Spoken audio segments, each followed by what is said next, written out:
So we're about 180 acres, and that's field and woods total. We're about 180 acres. We raise livestock, cattle, hogs. We have laying hens, and then we also do grain crops too. Everything is kind of an interworking system. We'll plant corn, but we'll also, after we take the corn off, we'll put a cover crop through and we'll be able to rotate cattle through. So the cattle are kind of part of our system of like taking care of our ground. We kind of believe that everything starts with the soil, like the health of our animals, the quality of our meats really begins with taking care of our soil and our fields and their environment. So that's really our main focus. Everything that we do really starts with focusing on the soil and how our environmental impact. So your sign says all natural. Yeah. What's the difference? To us, it means that we're not pumping any kind of steroids or anything crazy into our meats. They don't get any hormones.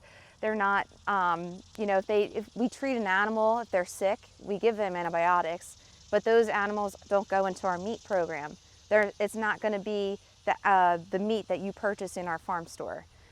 So usually that will go off to either like a sale barn or another avenue, but it won't stay in our meat program. So the chickens, we've kind of been like focusing on like a different system every year, and focusing on a different animal every year. So, last year we finished a barn that, helps us with animal health and finishing our beef cattle before they go to the butcher.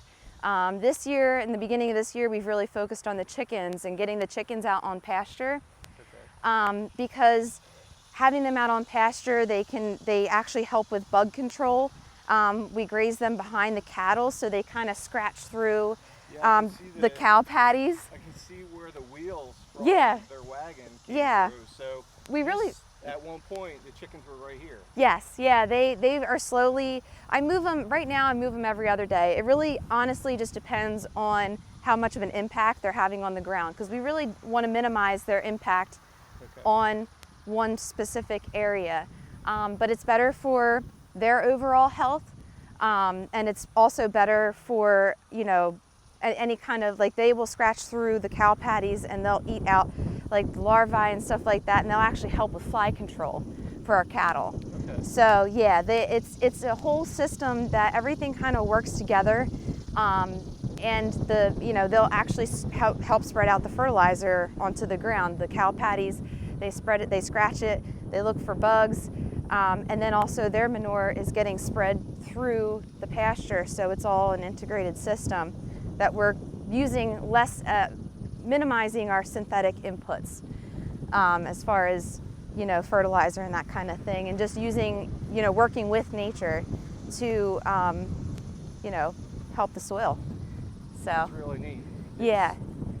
It's just a revolving cycle. Yeah, and really, in today's world with farming, you really have to be creative. You have to be innovative, and not more isn't always more. Sometimes if you just kind of work with nature and interfere less with that cycle, you actually get a better product and a better result. So that's basically what they think they're getting something. They're excited. See it coming out here. Yep. Hey girl. Hey girl, hey. Watch that fence. Yeah. So watch that fence. with this, the netting is actually electrified. So this, you were asking for, how do you know what's electrified and what's not? The poultry netting is electrified, and that's to help with ground predators. So it kind of keeps them protected. There's a lot of challenges with having chickens out on pasture. They're not really, where's the term chicken come from? They're scared of everything because they don't really have any kind of way to protect themselves. So, they need a lot of help with that. But moving them through the pasture, we haven't had many, knock on wood, issues with aerial predators.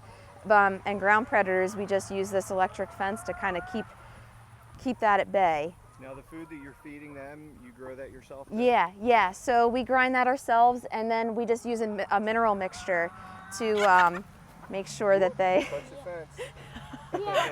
Yeah, so we grind the feed ourselves again, and my husband, he works, and puts in a mineral mixture that that's what they're eating, and then we can give them oyster shell if we think that they're lacking any kind of calcium or anything like that. But yeah, helps with the eggs.